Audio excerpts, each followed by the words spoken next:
नमस्कार दोस्तों, मेरा नाम है प्रदीप चौहान। बात समझनी है तो पूरी सुननी होगी। दोस्तों, कांग्रेस क्या है? कांग्रेस क्यों नहीं मिट सकती? कांग्रेस क्यों वट वृक्ष की तरह इस देश की राजनीति में अजर अमर रहेगी? आज इसका एक पहलू मैं आपको दिखाता हूं। दरअसल कांग्रेस सिर्फ और सिर्फ राजनीतिक पार्टी का नाम नहीं है। कांग्रेस सिर्फ एक सोच का भी नाम नहीं है। आज दरअसल संसद में कांग्रेस के अलग अलग रूप दिखे तो समझ में आता है कि प्यार, मोहब्बत, इज्जत, प्रहार, तीखा हमला, तीखे सवाल, ये सब मिला के कांग्रेस बनती है। इसीलिए बीजेपी जो इतनी शक्तिशाली है इस वक्त, न सिर्फ आर्थिक रूप से, संगठन रूप से, हर तरह से तमाम चीज़ों के साथ, तमाम सहूलियतों के साथ सबसे शक्तिशाली पार्टी अगर दुनिया में सही में आज की डेट में किसी को कह सकते हैं तो वो बीजेपी है। इतना कुछ होने के बावजूद बीजेपी कांग्रेस को ख़त्म नहीं कर पाई, बल्कि कांग्रेस बाउंस बैक होकर 99 सीट पर पहुंच गई। पप्पू यादव मिला लो तो 100 सीट हो जाती है। कुछ तो वजह रही होगी, कहीं तो कुछ ऐसा है जो कांग्रेस को ख़त्म नहीं होने देता। वो है कांग्रेस का कैरेक्टर, कांग्रेस का चरित्र, कांग्रेस के अलग अलग रूप। आप संसद में प्रिविलेज मोशन लाने की तैयारी कर रही है बीजेपी, क्या कहेंगी आप? क्या और क्या बोले? Ma'am ma'am ma'am ma'am privilege motion आपके खिलाफ लाने की तैयारी की जा रही है, इस पर क्या कहना चाहिए? जब आएगी देखा जाएगा, ऐसे क्या परेशानी? आपका कोई जवाब उनके लिए? जब आएगा ना, मैं मुंह तोड़ जवाब दूंगा। यह है कांग्रेस का एक रूप। ये वही रेणुका चौधरी है जिनकी हंसी पर एक बार प्रधानमंत्री ने सदन में कहा था कि रामायण में ताड़का की हंसी के बाद ऐसी हंसी अब सुनी है। तब किसी ने नहीं कहा था कि एक महिला का अपमान किया है। कांग्रेस ने बहुत आवाज़ उठाई थी, लेकिन किसी ने साथ नहीं दिया था। अब यही रेणुका चौधरी एक स्ट्रे डॉग को संसद परिसर में ले आई थी, तो उन पर एक नोटिस भेजने वाले, विशेषाधिकार नोटिस उनको भेजने वाले हैं, तो उन्होंने भी, रेणुका चौधरी ने अपने ही अंदाज में जवाब दिया है। अब ये जो भौं-भौं उन्होंने किया है, एक क्या कहेगा आदमी इस बात पे कि एक जिसकी तारीफ होनी चाहिए कि भाई एक स्ट्रे डॉग को बचाया आपने, गाड़ी में ले आई, खुद गाड़ी से उतर गई, वहाँ उस कुत्ते को आगे अपनी गाड़ी में भेज दिया, जहाँ भी उतारना था उतार दिया होगा, उस पर विशेषाधिकार नोटिस।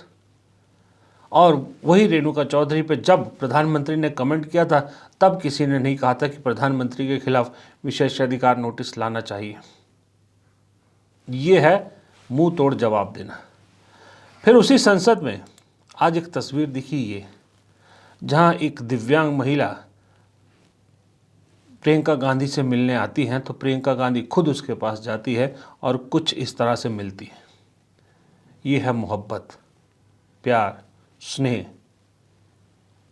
इसीलिए प्रियंका गांधी में इंदिरा गांधी की झलक यूं ही नहीं दिखती। प्रियंका गांधी को बिना चुनाव लड़े भी इतनी पॉपुलैरिटी क्यों मिली थी? पहली बार की सांसद है, उसके बावजूद इतनी बड़ी नेता मानी जाती है, यूं ही नहीं मानी जाती। ये सब वजह है, और ये उन लोगों के मुंह पर तमाचा है जो इनको अमीरजादी या कुछ इस तरह के शब्दों का इस्तेमाल करके इनका संबोधन करते हैं। अब ये दूसरी तस्वीर देखिए। आपने बहुत बार सुना होगा, आईटी सेल एक पूरा वो चलाता है, कैंपेन चलाता है कि मल्लिकार्जुन खड़गे की राहुल गांधी इज्जत नहीं करते, गांधी परिवार इज्जत नहीं करता, उनके हाथ का पानी नहीं पीता, ये नहीं करता, वो नहीं करता। हालांकि कितनी बार राहुल गांधी ने अपने हाथों से मल्लिकार्जुन खड़गे को पानी की बोतल खोल के दिया, सब कुछ दिया। आज जब सदन में मल्लिकार्जुन खड़गे बैठे थे, तो राहुल गांधी उनके पीछे आते हैं और उनके कंधे दबाने लगते हैं, जैसे एक पिता के कंधे दबाता है एक पुत्र, या एक घर के बुज़ुर्ग का, दादाजी के, अपने दादाजी का, या जो भी बुज़ुर्ग होता है घर में, उनकी जिस तरह से कंधे दबाए जाते हैं ना, प्यार मोहब्बत की जाती है। ये है कांग्रेस, ये है गांधी परिवार। कुछ जवाब देने की ज़रूरत नहीं है कि वो खड़गे से मोहब्बत करते हैं कि नहीं करते, खड़गे की इज्जत करते हैं कि नहीं करते। ये जस्चर अपने आप में उन लोगों के मुंह पर तमाचा है। फिर एक ये तस्वीर देखिए, यही दो भाई बहन संसद में इस हल्के फुल्के माहौल के बीच में गंभीर चर्चा करते भी नजर आते हैं। दिख रहा है कि कोई पॉलिटिकल चर्चा हो रही है, कुछ गंभीर चर्चा हो रही है, दोनों भाई बहन वो भी चर्चा करें। मतलब मैंने आपको 4 रूप कांग्रेस के दिखाए, ये 4 हैं, अभी तो कई और रूप हैं, लेकिन ये समझाने के लिए काफ़ी है कि क्यों कांग्रेस को मिटाना आसान नहीं है। कभी इस तरह के दृश्य आपने प्रधानमंत्री के साथ या गृह मंत्री अमित शाह या जेपी नड्डा या राजनाथ सिंह या बीजेपी के किसी नेता को देखा है? योगी आदित्यनाथ, हिमंता बिस्वा शर्मा, किसी को के साथ इस तरह की चीज़ें देखी आपने? किसी को देखा आपने कि मोदी जी के कंधे दबा रहा हो जाकर? हिम्मत भी है किसी की? किसी दिव्यांग महिला से इस तरह से किसी बीजेपी नेता या नेत्री को मिलते हुए देखा? ये सारी चीज़ें, और सबसे बड़ी बात कि जो रेणुका चौधरी ने हिम्मत दिखाई, आज के कितने नेताओं में ऐसी हिम्मत है कि इस तरह का जवाब दे और गोदी मीडिया को मुंह पे उनकी जो औकात दिखा दे। ये है कांग्रेस। इसलिए कांग्रेस का मिटना नामुमकिन है। इज्जत मोहब्बत प्रहार, ये सब इज्जत मोहब्बत प्यार मैंने सबको दिखा दिया, अब बारी है प्रहार की।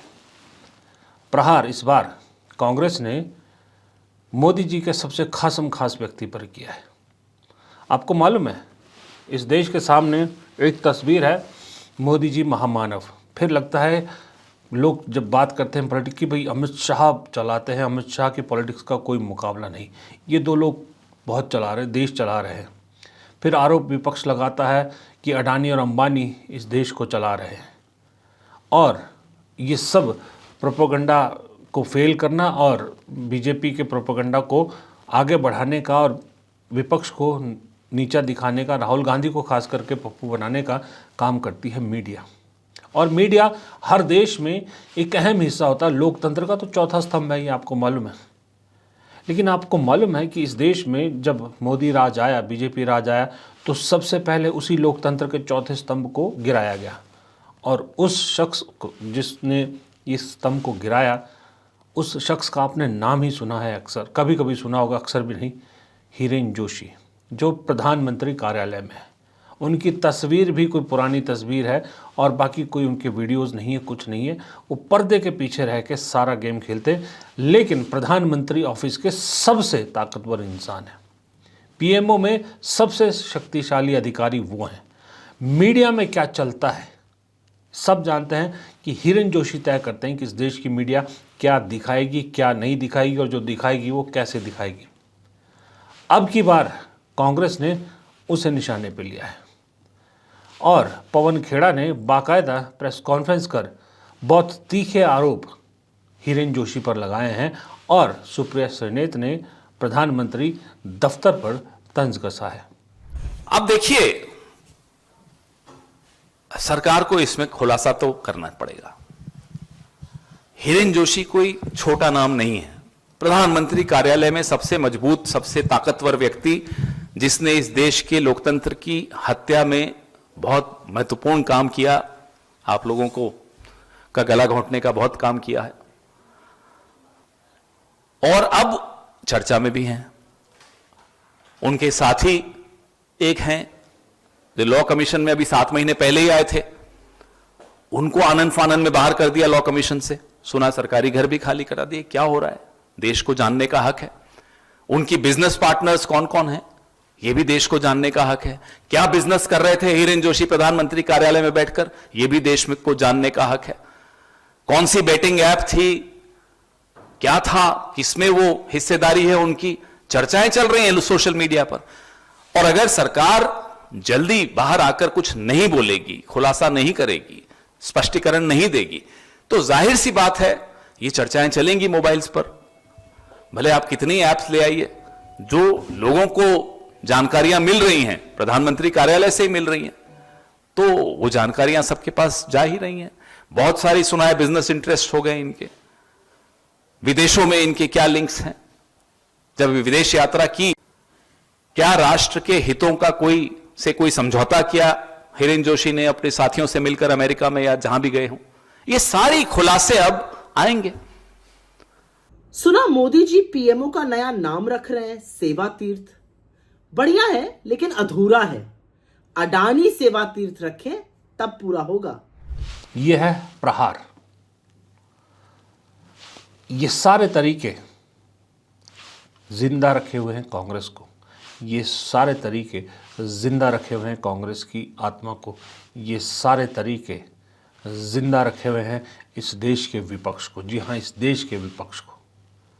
आप कल्पना कीजिए, बिना कांग्रेस का विपक्ष इस देश में क्या अब तक टिक पाता? किस में दम था कि बीजेपी के सामने टिक पाए? और तो छोड़िए, कांग्रेस ने जिनका साथ दिया वो भी नहीं टिक पाए। अरविंद केजरीवाल जब जेल में थे, याद है, तो उनके लिए जो एक रैली हुई थी उसमें कौन शामिल हुआ था? सोनिया गांधी, राहुल गांधी। उसी रैली में एक और मुख्यमंत्री जो जेल में थे, उनके लिए भी सपोर्ट दिखाया था कांग्रेस और इंडिया गठबंधन ने, वो थे हेमंत सोरेन। कांग्रेस उन पे पूरा भरोसा करती है, लेकिन सुना है आजकल हेमंत सोरेन भी जरा बीजेपी की तरफ बांसुरी बजा रहे हैं, बीजेपी के धुन गा रहे हैं, बजा रहे हैं।